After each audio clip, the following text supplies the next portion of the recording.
You are looking at the next flashpoint in the Russia-Ukraine conflict. 48 hours to prepare. Poland will rush across the Russia-Belarus border. Divisions will be deployed. NATO warplanes will take off. Fortifications will be dug.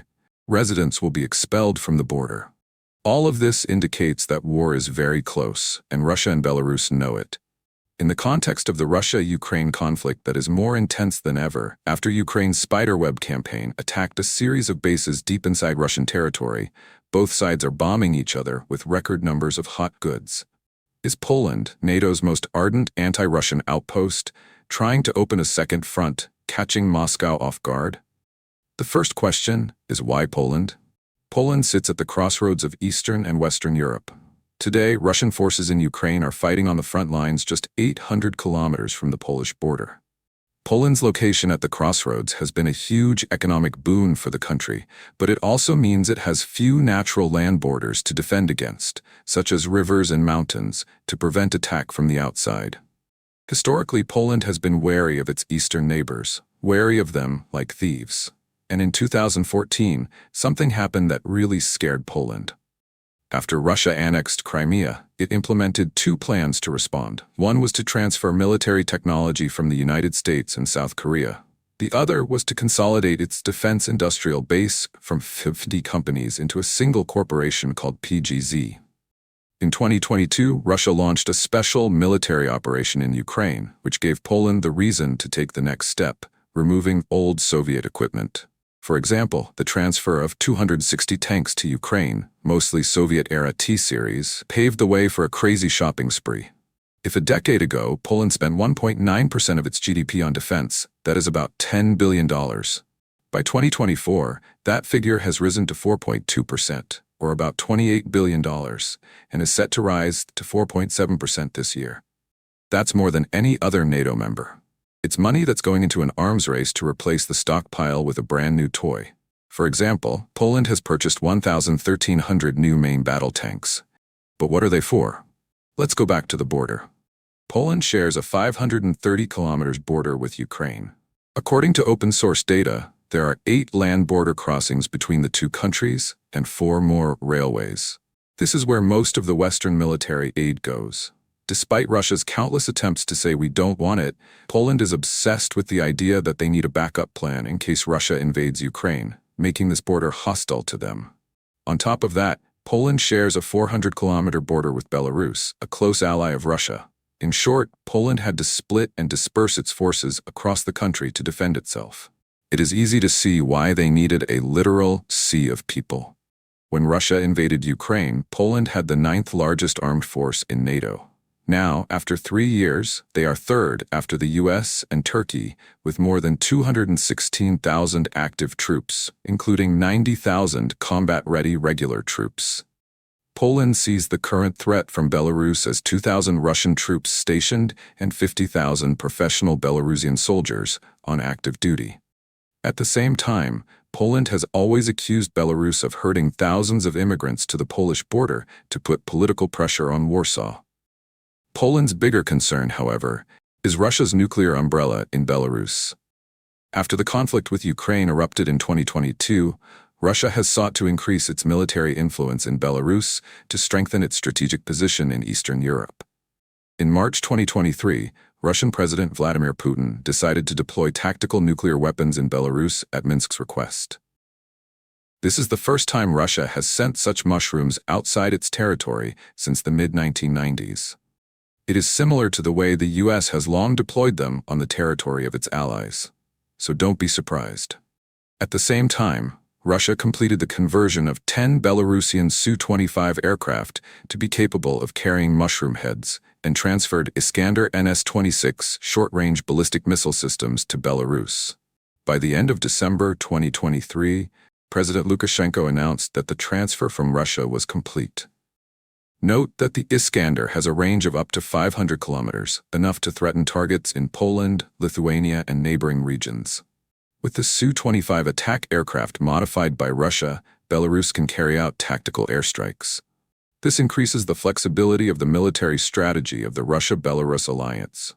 The Lida Air Base, with its strategic location near the NATO border, is considered an ideal place to deploy these aircraft. Notably, in November 2024, Russia first used the Oreshnik intermediate-range ballistic missile in the military conflict in Ukraine. Russian President Vladimir Putin has stated that the missile could be deployed in Belarus in the second half of 2025. Bad news for the West, as the Oreshnik has an even longer range than the Iskander, which would significantly enhance Russia's deterrence capabilities in Eastern Europe. So I guess Poland is feeling the heat right now. After all, right now Russia and Belarus are preparing for the Zapad 2025 joint military exercise. One of them has his own business to attend to, so he immediately had to join in the fun. Ukrainian President Zelensky said the exercises were just a cover for Russia to prepare for a new offensive. The Ukrainian comedian said, "Look at Belarus, this summer Russia is preparing something there, under the name of military exercises. But that is usually how their new offensive begins. But where this time? Ukraine, Lithuania, Poland, God bless. But we must all be ready. All our institutions are ready to cooperate." Mr. Zelensky said so, but did not provide any evidence for his accusation. But it seems that Poland shares that view anyway. They announced that they are coordinating with NATO to conduct the largest division-level military exercise in years. But that's not all. Russia's Zagrad TV has pointed out many signs that Poland and NATO are preparing for an attack on Russia and Belarus. Accordingly, the border between Poland, Belarus, and the Russian province of Kaliningrad is tense. Defense works are being built, roads are being repaired to facilitate the movement of soldiers and military equipment. More and more divisions are being deployed. Meanwhile, Poland continues to expel people from border areas under the pretext of defense. However, these actions are seen by Russia as clear signs of war preparations. The operation is called Podlaski Safe. It was launched last year with the aim of preventing illegal migrants from being smuggled across the Polish border by Belarus. However, instead of using border police, Warsaw has turned it into a large-scale military operation. The Polish military is said to be concealing the size of the force and weapons involved in the operation, including the 12th Mechanized Division, along with reinforcements from the 18th Division. One of the units is on 48-hour readiness. Other special forces and security agencies are also involved. NATO is also increasing its presence in Poland, deploying fighter jets to bases there and building up fortifications near the border. What is the purpose of all these actions? Analysts believe that Warsaw's goal is to force Russia and Belarus to end the Zapad exercises early, or even force Russia to withdraw its troops from Belarus. In addition, there is information that Polish intelligence is also preparing to bring explosives into Belarusian territory, believed to be plastic. In April this year, Minsk announced that it had prevented an attempt to smuggle 580 kilograms of explosives from Poland into Belarus. This was likely intended to trigger explosions near the areas of the joint Russian-Belarusian military exercises, such as Gorsky, Brest, Shebelovo, and Opislanovsky. In Russia's Zhab-Kaliningrad region, Poland and its NATO ally Lithuania are urgently building up defenses. According to Politico, one of the two main routes between Lithuania and Poland is being upgraded to accommodate rapid military transport. New checkpoints and concrete barriers are also being built. Plans are to upgrade 113 kilometers of roads and 8 bridges by 2028. The price of security is the sacrifice of the people. Poland has forcibly taken land from farmers in the border areas, paying only symbolic compensation. Although the government claims to respect property rights, many cases of injustice are being filed in the courts. The president of the Polish Truth Foundation said that dozens of plots of land in the Polarsky region near the Belarusian border have been bought by the state. Initially, the budget was estimated at $2.6 billion. However, the Polish Ministry of Defense has proposed to increase it. At the same time, the Polish government decided to exclude these border areas from the Northeastern Development Program for 2024 to 2030. Residents of the affected districts have sent letters of protest because they are suffering from the loss of tourists, the closure of businesses, and the increase in unemployment.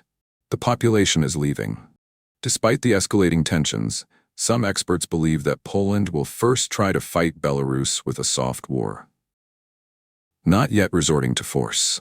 Poland is quietly building its influence from within, offering scholarships and enrolling Belarusian students in Polish, Czech, and European universities, especially the European University in Vilnius, which is exclusively for Belarusian students. More Belarusian students study in the EU than in Russia. They also exploit the influence of the Catholic Church and Polish priests, even in Russia.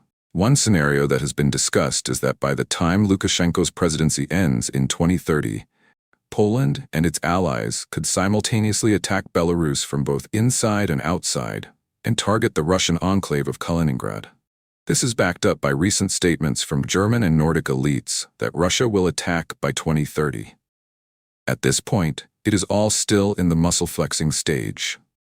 As is often the case when international tensions are high, this does not mean that war will break out tomorrow. Are we safe anymore? Leave your thoughts in the comments, and now bye, and see you again.